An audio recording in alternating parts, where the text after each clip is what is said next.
اصول ہوتا ہے نا، یہ اصول ہے. یعنی ہم اردو میں آ رہے ہیں نا، عربی نے اپنے حساب سے کام کر دی ہے.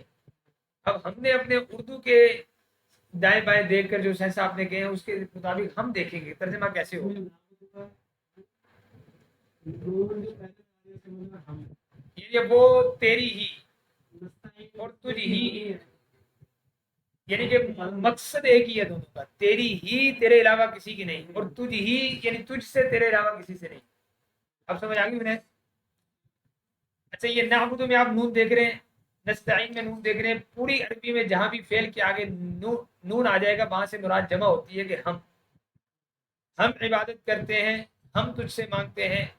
اور اگر حمزہ آ جائے جیسے یہاں پر آیا ہوا ہے، یہ آیا ہوا حمزہ، کہاں پہ آیا ہوا حمزہ؟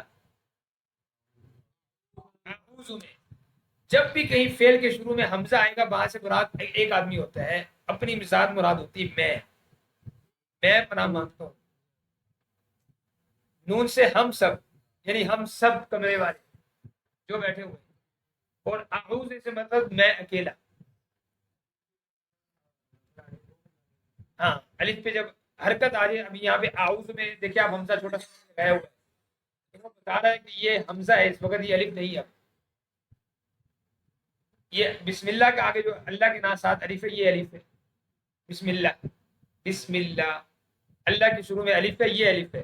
الرحمن کے شروع میں یہ الف ہے. الرحیم کے شروع میں یہ الف ہے. الشیطان کے شروع میں یہ الف ہے. الرجیم کے شروع میں یہ الف ہے. اعوذ بے راب آ گئی ہیں، لہذا اعوذ کا جو الف ہے وہ حمزہ بن گیا. یہ دو چیزیں آپ کو سمجھ آ گئی، اعوذ اور نون. الف اور نون، جب بھی فعل کے شروع میں الف آئے اس سے ایک مراد ہوتا ہے میں، اور جب نون آ جائے اس سے جمع مراد ہوتی ہے ہم سب. ہم سب تجھ ہی سے مدد طلب کرتے ہیں. یاد رکھیے مدد طلب کرنا دو قسم کا ہوتا ہے. ایک آدمی انسان سے بھی مدد طلب کرتا ہے، انسان سے مدد طلب کرتا ہے، لیکن ہم انسان کے بارے میں یہ بات کہتے ہیں کہ تجھ ہی سے میں مدد مانگتا ہوں. وہ تو ایک عام ذوق کی علامت ہے کہ انسان ضعیف ہے، کہ وہ ہر ایک کا محتاج ہے. لیکن یہ جو چیز ہے یا کا نستعین، یہ اللہ ہی کے ساتھ خاص ہے. کائنات میں اللہ کے علاوہ کسی کے ساتھ یہ نہیں آپ کہہ سکتے.